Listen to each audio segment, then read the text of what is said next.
Marcus Thompson had always been the kid who preferred books to bruises.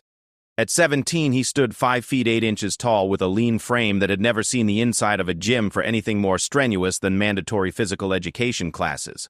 His thick-rimmed glasses and quiet demeanor made him nearly invisible in the hallways of Riverside High School, which was exactly how he preferred it. The last thing Marcus ever imagined was finding himself standing on the polished wooden floor of Master Chen's traditional martial arts academy. But life has a way of throwing curveballs when you least expect them. The chain of events that led Marcus to this moment began 3 weeks earlier on a Tuesday afternoon that started like any other.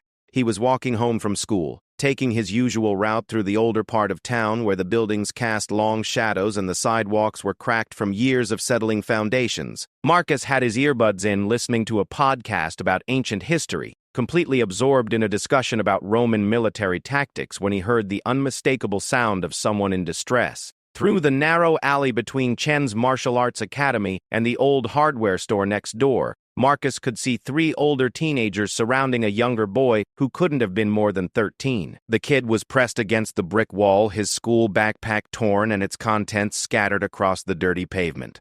Books, pencils, and what looked like a science project lay broken and trampled. The 3 bullies were taking turns shoving the boy, their voices echoing off the alley walls with cruel laughter and threats.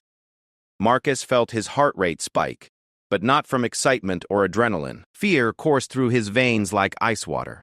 Every instinct told him to keep walking, to pretend he hadn't seen anything, to avoid becoming the next target. He had learned long ago that heroes existed only in the books he read and the movies he watched. Real life was about survival, about keeping your head down and staying out of trouble. But as he stood frozen at the mouth of the alley, watching the bigger kids continue their assault on someone who was clearly defenseless, something inside Marcus shifted. Maybe it was the memory of his own experiences with bullies in middle school, or perhaps it was the look of absolute terror in the young boy's eyes. But whatever it was, it overrode his natural instinct for self-preservation. Before he could talk himself out of it, Marcus pulled out his earbuds and stepped into the alley. His voice cracked slightly as he called out, trying to sound more confident than he felt. The 3 bullies turned toward him with expressions that ranged from surprise to amusement. The biggest one, a stocky kid with bleached hair and multiple piercings, actually started laughing. The confrontation that followed was brief and utterly predictable. Marcus had never thrown a punch in his life, and it showed. Within seconds, he found himself on the ground next to the younger boy, his glasses askew and his lip bleeding. The bullies seemed to find the whole situation hilarious, taking turns kicking dirt at both boys before finally growing bored and wandering off, shouting insults over their shoulders. As Marcus helped the younger boy gather his scattered belongings, he learned that the kid's name was Danny Chen, and he was the son of the martial arts instructor who owned the academy they were standing behind. Danny had been walking home from school when the 3 older boys had cornered him, demanding money and generally making his life miserable just because they could. Danny looked up at Marcus with a mixture of gratitude and concern as he wiped blood from his own nose. Despite being the one who had originally needed help, Danny seemed more worried about Marcus than himself. He insisted that Marcus come inside the academy so his father could take a look at his injuries and make sure he was okay. Marcus tried to protest, explaining that he needed to get home and that his parents would be worried if he was late. But Danny was surprisingly persistent for someone who had just been roughed up, and something about the kid's earnest concern made it difficult to say no. Besides, Marcus's lip was still bleeding, and he could feel his left eye starting to swell. Maybe it would be good to clean up before heading home. The interior of Chen's traditional martial arts academy was unlike anything Marcus had ever seen. The main training floor was covered in pristine white mats, surrounded by mirrors that reflected the afternoon sunlight streaming through tall windows. Traditional Chinese weapons hung on the walls alongside certificates and photographs of students in various martial arts competitions. The air smelled faintly of incense and cleaning supplies, creating an atmosphere that felt both foreign and strangely peaceful. Master David Chen emerged from a back office when he heard the front door chime. He was a man in his late 40s with graying temples and the kind of effortless posture that spoke of decades of martial arts training. His expression immediately shifted to concern when he saw the state of both boys, but Marcus noticed that there was no surprise in his eyes. This was clearly not the first time his son had come home bearing the evidence of an encounter with bullies. As Master Chen cleaned Marcus's cut lip and applied ice to his swelling eye, he listened quietly while Danny explained what had happened in the alley. Marcus found himself studying the older man's face, trying to read his reaction. He expected anger, maybe disappointment, or perhaps even blame directed toward him for getting involved. Instead, he saw something that looked remarkably like respect. When Danny finished his story, Master Chen turned his attention fully to Marcus. His voice was calm and measured, with just a slight accent that hinted at his Chinese heritage. He thanked Marcus for his courage in trying to help Danny, acknowledging that it took real bravery to stand up to 3 larger opponents when you had no training or experience in fighting. Marcus felt his cheeks burn with embarrassment. Courage? He had been terrified the entire time, and his attempt at heroism had been utterly ineffective. He had accomplished nothing except getting himself beaten up alongside Danny, some hero he had turned out to be. But Master Chen seemed to see something different in the situation. As he continued tending to Marcus's injuries, he began talking about the nature of courage and how it wasn't about being fearless or invincible. True courage, he explained, was about doing what was right even when you were afraid, even when you knew you might fail. The fact that Marcus had been scared didn't diminish his actions. It actually made them more meaningful. The conversation that followed changed everything. Master Chen asked Marcus about his experiences with bullies, and somehow, sitting in that peaceful dojo with ice pressed against his swollen eye, Marcus found himself opening up about things he had never discussed with anyone. He talked about the fear he lived with every day at school, the constant anxiety about being noticed by the wrong people, and the frustration of feeling powerless to defend himself or anyone else. Master Chen listened without judgment, occasionally nodding or asking gentle questions that encouraged Marcus to continue.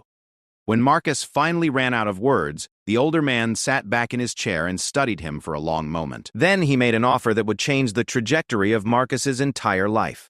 The academy offered classes for beginners, Master Chen explained, and he would be honored to have Marcus join them. There would be no charge for the first month, and if Marcus decided to continue after that, they could work out a payment plan that wouldn't burden his family financially. The training would be challenging, both physically and mentally. But Master Chen believed that Marcus had the potential to become not just a competent martial artist, but an exceptional one. Marcus's first instinct was to decline politely and escape back to his comfortable, predictable routine. The idea of deliberately putting himself in situations where physical confrontation was expected seemed like madness. But as he looked around the academy, taking in the quiet confidence of the few adult students who were stretching and warming up for an evening class, he found himself reconsidering.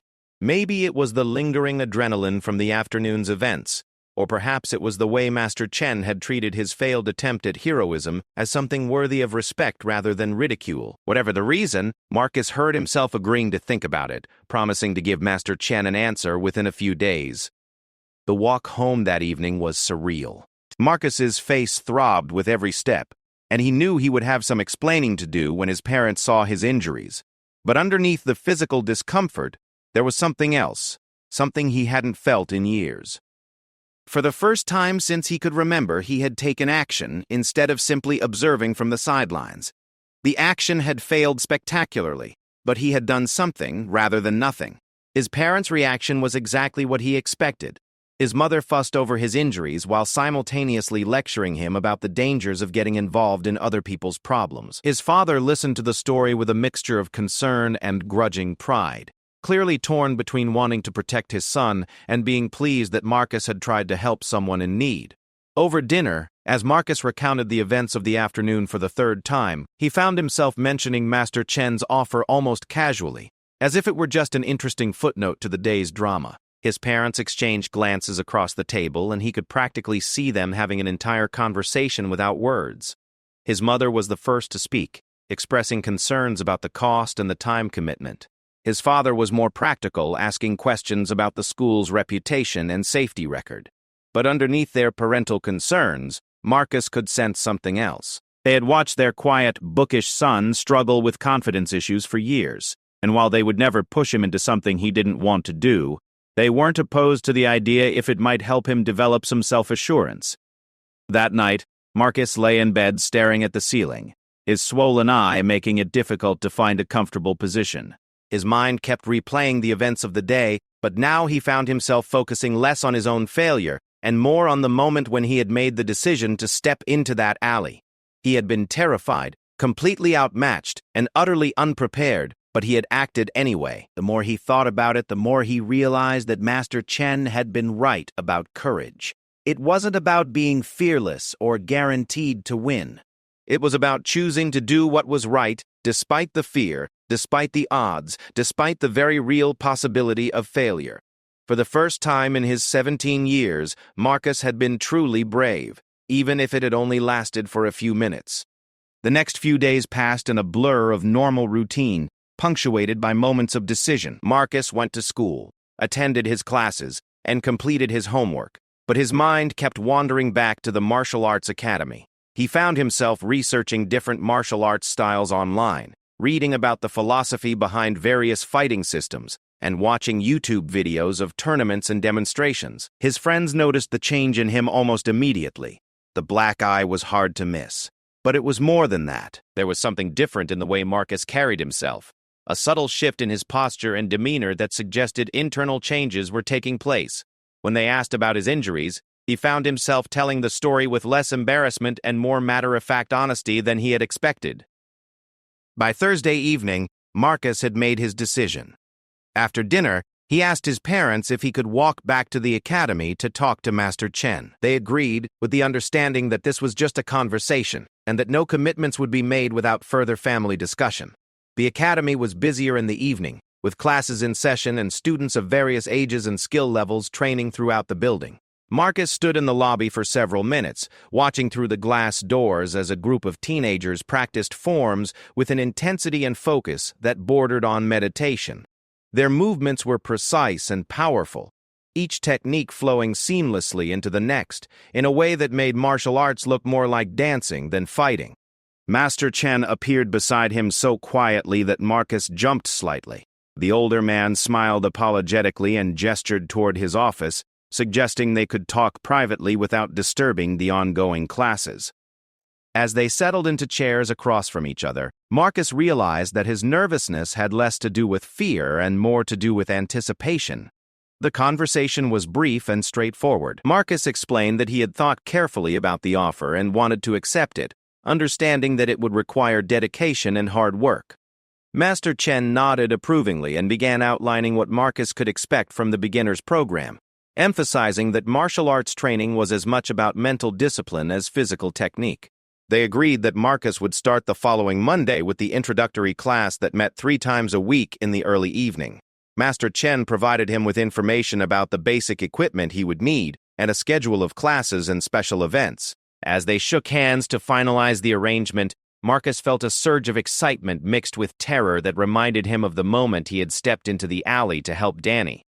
Walking home that evening, Marcus realized that he was embarking on something that would change him in ways he couldn't yet imagine. He had no idea that within a few months his quiet confidence would attract the attention of some less pleasant individuals, or that his growing skills would eventually lead to a confrontation that would test everything he learned in ways no training class could prepare him for. The peaceful suburban streets looked the same as they always had, but Marcus felt like he was seeing them through different eyes. Soon, he would begin a journey that would transform him from a passive observer of life into someone who could take action when action was needed. The first step into Master Chen's academy would be the beginning of a path that would lead him to face challenges he never could have imagined, including a day when he would find himself standing across from not 1 but 2 black belt opponents in a confrontation that would leave everyone who witnessed it stunned. But that was still in the future. For now, Marcus was simply a 17-year-old boy who had made a decision to become something more than he had been, carrying the first glimmers of the warrior he would eventually become. 6 months after stepping foot in Master Chen's traditional martial arts academy for the first time, Marcus Thompson was barely recognizable as the same person who had stumbled into that alley to help Danny Chen. The physical changes were obvious to anyone who looked closely. His shoulders had broadened from hours of training, his posture had straightened with newfound confidence, and the thick glasses that had once dominated his face now sat more naturally, no longer seeming like a barrier between him and the world. The mental transformation was even more profound, though less visible to casual observers. Marcus had discovered that martial arts training was unlike anything he had ever experienced. Each class challenged him in ways that went far beyond physical exertion. demanding mental focus, emotional control, and a level of self-discipline he hadn't known he possessed. Master Chen had been right about the difficulty of the training. The first few weeks had been brutal in ways Marcus hadn't anticipated. His muscles ached constantly, his reflexes felt sluggish compared to the other students, and there were moments when he seriously considered quitting. But something kept him coming back, class after class, week after week, until the movements that had once felt impossible began to feel natural. The academy had become his second home, and the other students had become something like family. There was Sarah Martinez, a college sophomore who had started training after a frightening encounter with a stalker on campus. She had initially been drawn to martial arts for self-defense, but had discovered a passion for the art that surprised everyone, including herself. Marcus often found himself paired with Sarah during partner exercises, and her patient guidance had helped him overcome some of his early struggles with coordination and timing. Then there was James Kim, a quiet accountant in his 30s, who had been training for over 5 years but still considered himself a perpetual beginner. James had a methodical approach to martial arts that appealed to Marcus's analytical mind, breaking down complex techniques into manageable components and explaining the physics behind various strikes and throws. Their conversations after class often extended into discussions about strategy, philosophy, and the mental aspects of combat that fascinated them both. The younger students looked up to Marcus in ways that surprised him. Despite being relatively new to the academy, his natural intelligence and studious approach to learning had earned him respect among his peers. He helped newer beginners with basic techniques, served as a patient partner for drilling exercises, and had even been asked by Master Chen to assist with some of the children's classes on Saturday mornings. Danny Chen had become something like a younger brother to Marcus, and their friendship had deepened considerably over the months. The boy who had initially needed rescuing from bullies was now a confident 12-year-old who could hold his own in sparring matches against students twice his age. Danny's progress served as inspiration for Marcus, showing him what was possible with dedication and proper training. Master Chen had taken a special interest in Marcus's development, spending extra time after regular classes to work on advanced techniques and concepts. The older man seemed to see potential in Marcus that others missed, pushing him to excel in ways that were both encouraging and intimidating. Their training sessions often felt more like philosophical discussions than martial arts lessons, with Master Chen weaving lessons about life, character, and responsibility into instruction about blocks, strikes, and joint locks. The improvement in Marcus's daily life had been remarkable. His grades in school had actually improved as the discipline and focus from martial arts training carried over into his academic work. He found himself standing taller in the hallways, making eye contact with people he encountered, and speaking up more often in class discussions. The chronic anxiety that had plagued him for years had diminished significantly, replaced by a quiet confidence that seemed to emanate from somewhere deep inside. His relationship with his parents had evolved as well. They had initially been skeptical about the time and energy he was investing in martial arts, concerned that it might interfere with his college preparation or lead him toward violence. But as they watched their son grow stronger, more confident, and more focused, their concerns had given way to pride and support. His father had even started attending some of the academy's demonstrations and tournaments, becoming something of an unofficial cheerleader for Marcus's progress. The bullying that had once been a constant source of stress in Marcus's life had virtually disappeared. Word had somehow gotten around school that the quiet kid with glasses was now training in martial arts, and the few students who had previously enjoyed picking on him had apparently decided to find easier targets. Marcus never had to use his training for self-defense, but the confidence it gave him seemed to create a kind of invisible shield that discouraged potential aggressors. It was during his 6th month at the academy that Marcus encountered his first real test outside the controlled environment of the training floor. He was walking home from an evening class, still wearing his uniform with his newly earned yellow belt tied around his waist, when he heard familiar sounds coming from the same alley where his martial arts journey had begun. This time, it wasn't Danny being bullied, but another young student from the academy named Kevin Walsh. Kevin was a shy 10-year-old who had started training just a few weeks earlier, and he was currently surrounded by 4 older teenagers who seemed intent on making his life miserable. The scene was sickeningly familiar, but Marcus's response was completely different from what it would have been 6 months earlier. Instead of feeling paralyzed by fear, Marcus felt a calm alertness settle over him. His training had taught him to assess situations quickly and objectively, and what he saw didn't immediately require violence. The four bullies were more interested in intimidation than actual physical harm, using their size and numbers to terrorize someone who couldn't fight back effectively. Marcus approached the situation with the same methodical thinking that Master Chen had taught him to apply to sparring matches. He considered his options, evaluated the risks, and formulated a plan that prioritized de-escalation over confrontation. His voice was steady and authoritative as he called out to the group, suggesting that they find someone their own size to bother. The response was different from what he had experienced 6 months earlier. Instead of laughing at him, the four teenagers seemed to recognize something in his posture and demeanor that gave them pause. Marcus stood differently now, balanced and relaxed but ready to move instantly if necessary. His hands hung loosely at his sides, but there was something in his positioning that suggested he knew exactly how to use them if the situation escalated. The lead bully, a lanky kid with an aggressive swagger, stepped forward to challenge Marcus directly. But instead of the easy target he was expecting, he found himself facing someone who looked back at him with calm, steady eyes that showed no trace of the fear that bullies fed on. The psychological dynamic of the confrontation had shifted in ways that none of the teenagers fully understood. Marcus used verbal de-escalation techniques that Master Chen had taught him, speaking in a calm, reasonable tone while positioning himself between Kevin and the potential aggressors.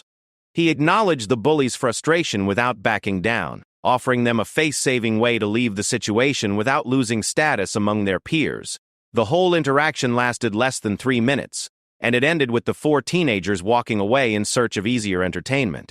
Kevin looked up at Marcus with the same expression of gratitude and amazement that Danny had worn 6 months earlier. But this time, Marcus felt completely different about the encounter. Instead of feeling like he had failed or gotten lucky, he felt like his training had worked exactly as it was supposed to. He had assessed a dangerous situation, controlled his own fear and emotional responses, and resolved the conflict without anyone getting hurt. The incident marked a turning point in Marcus's training. Master Chen had always emphasized that martial arts were about more than fighting, but the successful resolution of a real-world conflict using the principles he had been learning gave those lessons new meaning and urgency. The techniques and forms he practiced in class weren't just abstract exercises. They were tools for navigating through a world that could be dangerous and unpredictable. His training intensified over the following months. Master Chen began introducing more advanced concepts, including weapons training and multiple opponent scenarios. Marcus threw himself into these new challenges with enthusiasm, discovering abilities and instincts he hadn't known he possessed. His improvement accelerated rapidly, and other students began commenting on his progress with a mixture of respect and amazement.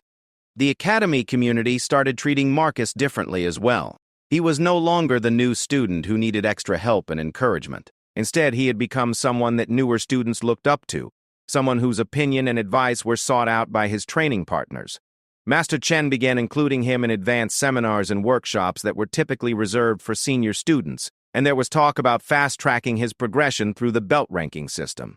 But it was during a regional martial arts tournament that Marcus truly understood how far he had come and how much further he still had to go. Master Chen had entered several students in the competition, including Marcus, who would be competing in the intermediate division despite having been training for less than a year. The tournament would be his first experience with competitive martial arts and his first real test against opponents from outside his home academy. The tournament was held at a large athletic complex in the neighboring city, with hundreds of competitors from dozens of schools throughout the region. Marcus had never seen so many martial artists in one place, and the variety of styles and techniques on display was both inspiring and intimidating. He watched black belt competitors moving with a fluid precision that seemed almost supernatural, demonstrating skills that he could barely comprehend, let alone replicate. His first match was against a stocky teenager from a school that specialized in aggressive street fighting techniques. The opponent clearly expected an easy victory against someone who looked more like a scholar than a warrior, and his overconfidence became his downfall. Marcus used timing and technique to overcome his opponent's superior size and aggression, winning with a combination that he had drilled hundreds of times in Master Chen's academy. The second match was more challenging, against a girl who had been training for 3 years and possessed superior technical skills. Marcus found himself being outmaneuvered and outscored for most of the match, but he managed to rally in the final seconds with a perfectly executed takedown that tied the score and sent the match into overtime. He ultimately lost the match by a single point, but both competitors and spectators commented on the quality of the fight and the heart he had shown in battling back from what seemed like certain defeat. The tournament experience was transformative for Marcus, in ways that extended far beyond the win-loss record. He had tested himself against skilled opponents who were trying their best to defeat him, and he had discovered that his training had prepared him well for the challenge. More importantly, he had learned that he possessed mental toughness and competitive spirit that he hadn't known existed. Master Chen was clearly pleased with Marcus's performance, but he also used the tournament as a teaching opportunity. On the drive home, they discussed what had worked well and what needed improvement, analyzing each match in detail and identifying specific areas for future training focus. The older man emphasized that tournament competition was just one aspect of martial arts training, but that it provided valuable insights into both technical skills and character development. The months following the tournament saw Marcus's training reach a new level of intensity and sophistication. Master Chen introduced him to advanced sparring concepts, including strategies for dealing with multiple opponents and techniques for fighting against larger, stronger adversaries. The training was demanding in ways that pushed Marcus to his physical and mental limits, but he had developed the discipline and determination needed to meet those challenges head-on. His reputation within the academy continued to grow, and students from other martial arts schools began to take notice of the serious young man who trained with such focus and intensity. Marcus had become someone who other martial artists respected, someone whose skills and character were recognized even by competitors and instructors from rival schools. But respect and recognition sometimes came with unexpected consequences. As Marcus's abilities became more widely known, he began to attract attention from individuals who saw his growing reputation as a challenge to their own status. There were whispers about the bookish teenager who had become a formidable martial artist in less than a year, and some of those whispers carried undertones of resentment and jealousy. It was during his 10th month of training that Marcus first heard about Derek Castellano and Miguel Santos, two black belt students from a rival academy who had apparently taken exception to the favorable comments they had been hearing about the young upstart from Master Chen's school. Derek and Miguel were known throughout the regional martial arts community as skilled and ruthless competitors who didn't like being overshadowed by anyone, especially someone with less experience and lower rank than themselves.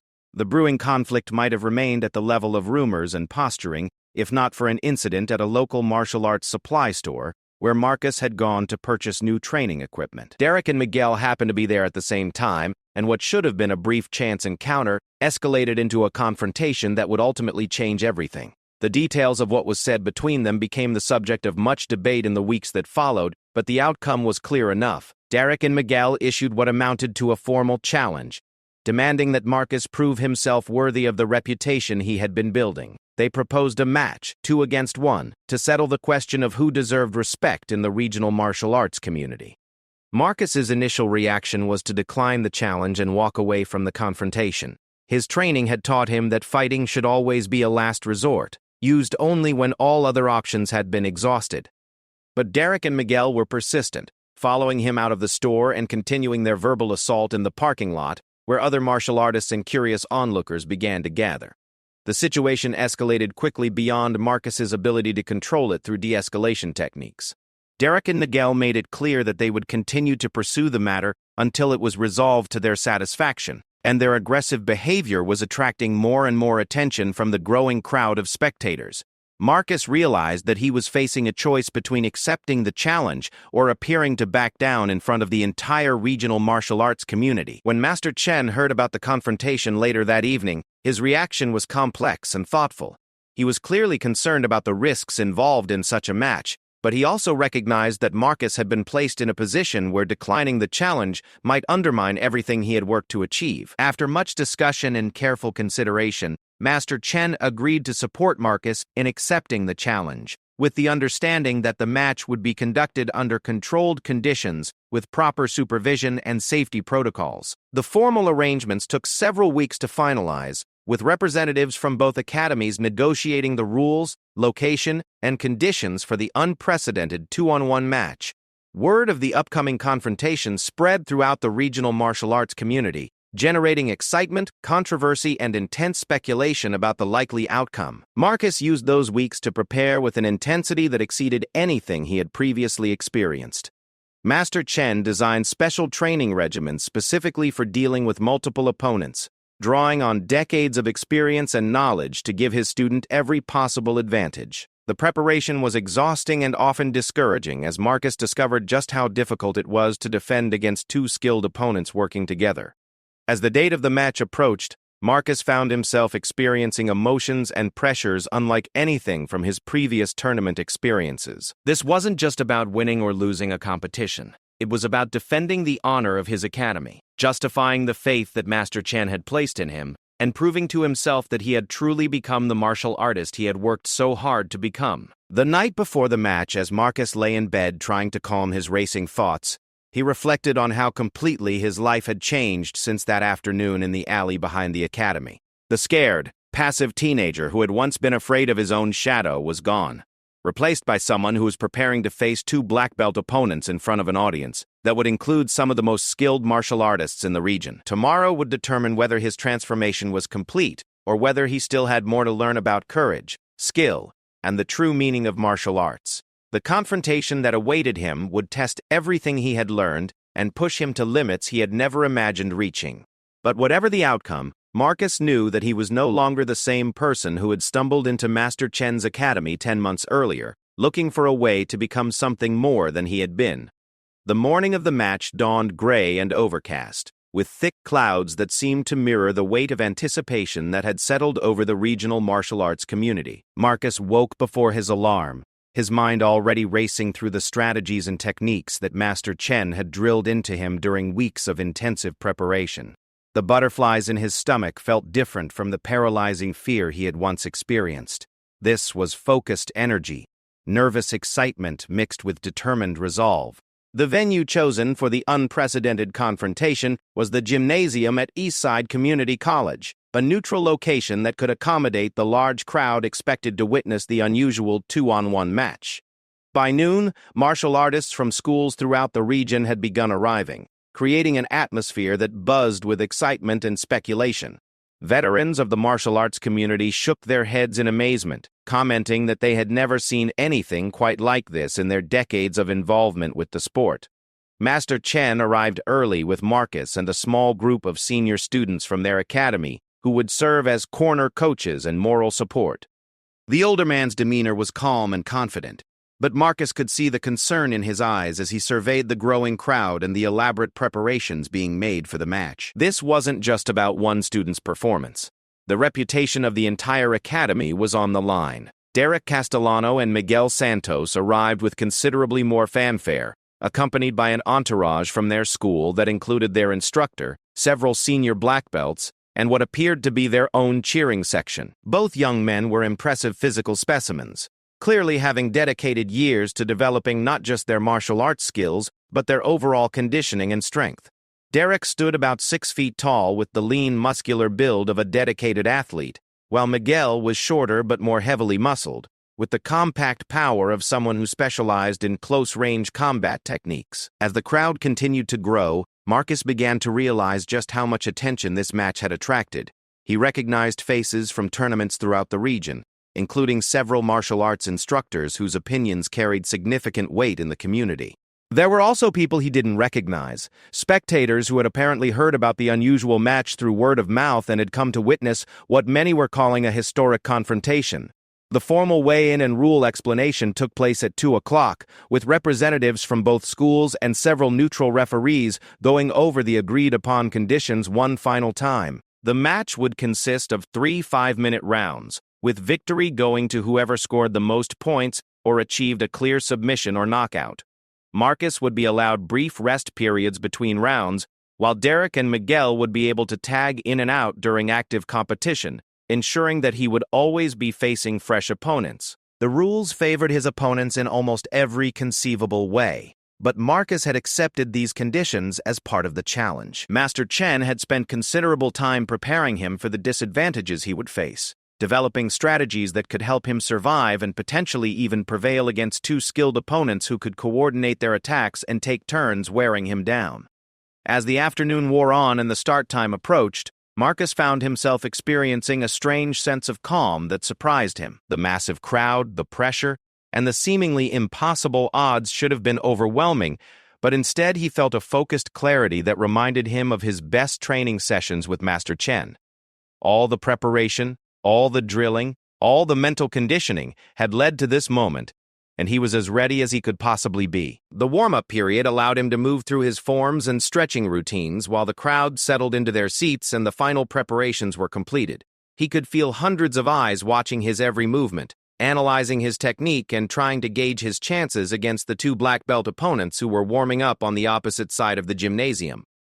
Master Chen used the final minutes before the match to remind Marcus of the key strategies they had developed during training. Against two opponents, mobility would be crucial, preventing them from trapping him between them and forcing them to interfere with each other's attacks. Timing would be essential, looking for moments when he could isolate one opponent temporarily or catch both of them out of position. Most importantly, he needed to pace himself carefully, conserving energy for the later rounds when fatigue would become a critical factor. The formal introductions began at exactly 4 o'clock, with each competitor being presented to the crowd along with their credentials and accomplishments. Derek Castellana was introduced as a second-degree black belt with numerous tournament victories and a reputation for aggressive, overwhelming attacks. Miguel Santos was described as a technical fighter with exceptional grappling skills and a methodical approach to breaking down opponents over the course of a match. When Marcus's turn came, the announcer's introduction was notably shorter, highlighting his rapid progress over 10 months of training and his impressive tournament performance despite his relative inexperience.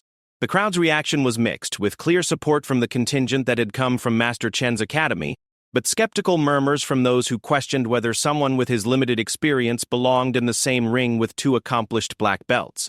As the three competitors moved to the center of the mat for the traditional bow that began formal competition, Marcus found himself studying his opponent's faces and body language for any insights that might give him an advantage. Derek appeared confident to the point of arrogance, clearly expecting an easy victory that would enhance his reputation at Marcus's expense. Miguel seemed more focused and analytical, treating the match as a serious challenge that required careful execution rather than simple dominance. The first round began with Derek taking the lead position, while Miguel circled behind and to the side, implementing the basic strategy that Marcus had expected them to use. Their plan was obvious: use superior numbers and positioning to overwhelm him quickly, preventing him from settling into any kind of rhythm or defensive pattern. It was a sound approach that had probably worked well for them in previous training scenarios, but Master Chen had prepared Marcus for exactly this kind of coordinated attack, drilling him extensively on movement patterns that could disrupt multi-opponent formations. Instead of trying to hold his ground against both attackers, Marcus immediately began moving in wide circles around the perimeter of the mat, forcing Derek and Miguel to chase him while looking for opportunities to counterattack when one of them overextended or moved out of sync with his partner. The strategy worked better than Marcus had dared to hope. Derek's aggressive nature led him to press the attack even when doing so put him out of position relative to Miguel, creating brief windows when Marcus was essentially facing only one opponent. During one of these moments, Marcus managed to score with a perfectly timed combination that caught Derek off balance and sent him stumbling backward into Miguel, causing both opponents to briefly tangle with each other. The crowd's reaction to this early success was immediate and dramatic. The spectators from Master Chen's academy erupted in cheers, while those who had come expecting to see Marcus quickly overwhelmed sat forward in their seats with increased interest. Even the neutral observers seemed impressed by the tactical intelligence he had shown in turning his opponent's coordination against them. Derek's response to being embarrassed in front of the crowd was predictably aggressive. He abandoned the methodical approach they had planned and began attacking with wild, powerful techniques that were impressive to watch but created even more openings for Marcus to exploit. Miguel tried to compensate for his partner's loss of discipline by becoming more defensive, but this meant that their attacks were no longer properly coordinated. Marcus spent the remainder of the first round capitalizing on the breakdown in his opponent's teamwork, scoring consistently with quick counters and evasive maneuvers that frustrated their attempts to pin him down. By the time the round ended, he had actually built a narrow lead on the scorecards, a development that stunned most of the audience and clearly rattled both Derek and Miguel. The break between rounds gave Marcus his first opportunity to assess how the match was going and what adjustments might be needed for the second round. Master Chen was pleased with the tactical success they had achieved, but concerned about the physical toll that the constant movement was taking. Fighting two opponents required significantly more energy than normal sparring, and Marcus was already beginning to feel the effects of the sustained effort. Derek and Miguel used their break to have an intense discussion with their instructor, clearly receiving instructions to abandon their undisciplined approach and return to the coordinated strategy that had been their original plan. When the second round began, their teamwork was noticeably improved, with Miguel taking the lead position while Derek provided support and looked for opportunities to attack from advantageous angles. The change in their approach immediately made Marcus's situation more difficult. The improved coordination meant fewer opportunities for him to isolate one opponent, and their more patient approach gave them better control over the pace and positioning of the fight. Marcus found himself spending more time on the defensive, looking for counterattacking opportunities that were becoming increasingly rare as his opponents settled into a more disciplined rhythm. Midway through the second round, fatigue began to become a significant factor. The constant movement and high-stress defensive work were taking their toll, and Marcus could feel his reaction starting to slow slightly. Derek and Miguel seemed to sense this change, pressing their attacks more aggressively and forcing him to work even harder to maintain his defensive positioning. It was during this period that Marcus experienced what would later be described by spectators as the most impressive sequence of the entire match. Trapped in a corner with both opponents closing in from different angles, he managed to execute a perfectly timed spinning technique that struck Derek in the midsection while simultaneously evading Miguel's grappling attempt. The combination was so unexpected and well executed that it drew gasps from the crowd and temporarily stunned both of his opponents. The psychological impact of this moment proved to be as important as the points it scored. Derek and Miguel had begun to believe that they were wearing Marcus down and approaching victory, but his spectacular defensive sequence reminded them that he remained dangerous and capable of turning the tables at any moment. Their renewed caution gave him precious seconds to recover and reset his defensive positioning. The second round ended with Marcus having narrowly maintained his lead, though the margin had decreased significantly from the first round.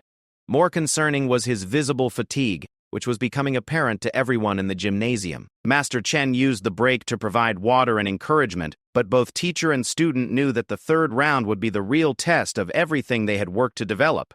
Derek and Miguel appeared fresher and more confident as the final round began, clearly believing that time was on their side. Their strategy for the third round was to maintain constant pressure, forcing Marcus to expend energy on defense while they looked for the decisive opening that would end the match. It was a sound plan that took advantage of their numerical superiority and superior conditioning.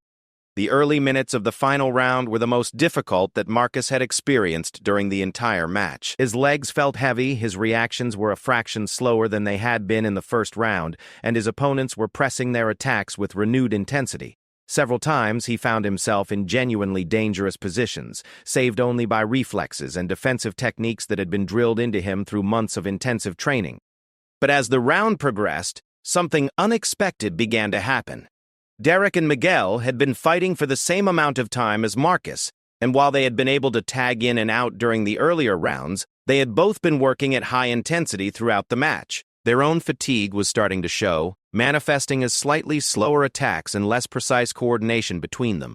Master Chen had predicted this possibility during their training sessions, explaining that while Marcus would face greater immediate fatigue from fighting two opponents, his opponents would also be working hard and might experience their own energy depletion as the match wore on. The key was surviving long enough for this factor to come into play, and Marcus had managed to do exactly that.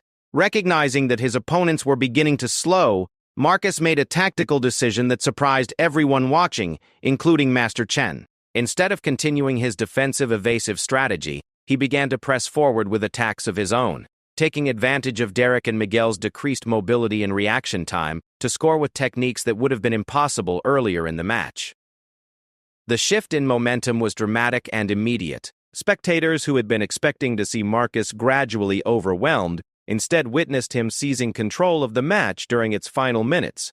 His attacks were perfectly timed and executed, catching his opponents when they were out of position and unable to provide mutual support for each other's defense. The climax of the match came with less than 30 seconds remaining in the final round. Miguel had overextended on an attack that Marcus evaded, leaving Derek momentarily isolated and off balance. Marcus recognized the opportunity instantly, executing a combination that he had practiced thousands of times in the academy but had never attempted under these kinds of pressure and circumstances. The technique was flawless in its execution and devastating in its effect. Derek went down hard, clearly stunned and unable to continue fighting effectively. Miguel moved to help his partner, but his attempt to intervene created an opening that Marcus exploited with another perfectly placed strike that sent the second opponent stumbling backward toward the edge of the mat. The final seconds of the match played out with Marcus in complete control, his opponents unable to mount any effective offense while he scored additional points with measured, precise attacks. When the time limit finally expired, the gymnasium fell into a moment of stunned silence before exploding with noise as the crowd reacted to what they had just witnessed. The official decision was a formality, with Marcus having won decisively on all three judges' scorecards. But the real victory was evident in the faces of everyone who had watched the match, from the martial arts veterans who had doubted that such a feat was possible, to the younger students who had just seen their assumptions about rank, experience, and ability completely overturned. Derek and Miguel were clearly shaken by the outcome, having expected an easy victory that would enhance their reputations, but instead suffering a defeat that would be talked about in the regional martial arts community for years to come. To their credit, both young men showed good sportsmanship in the immediate aftermath of the match, congratulating Marcus on his performance and acknowledging that they had been defeated by the better fighter on that particular day. Master Chen's pride in his student's accomplishment was evident, but tempered with concern for how Marcus would handle the sudden fame and attention that would inevitably follow such a dramatic victory. The older man had seen promising young martial artists become overconfident after early success, losing their focus and discipline in ways that ultimately limited their long-term development. The immediate aftermath of the match was a whirlwind of congratulations, interview requests, and invitations to visit other schools and tournaments throughout the region. Marcus found himself at the center of attention in a way that was both exciting and overwhelming, with martial arts instructors and senior students treating him with a level of respect that he was still learning to process and accept. But even as he accepted the congratulations and praise, Marcus's thoughts kept returning to the fundamental lessons that Master Chen had taught him about martial arts and character development. The victory over Derek and Miguel was significant, but it was just one moment in what he hoped would be a lifelong journey of learning and improvement. The real test would be whether he could maintain his humility, discipline, and commitment to growth despite the attention and recognition he had earned. In the days and weeks that followed the match, Marcus's life changed in ways that extended far beyond the martial arts community.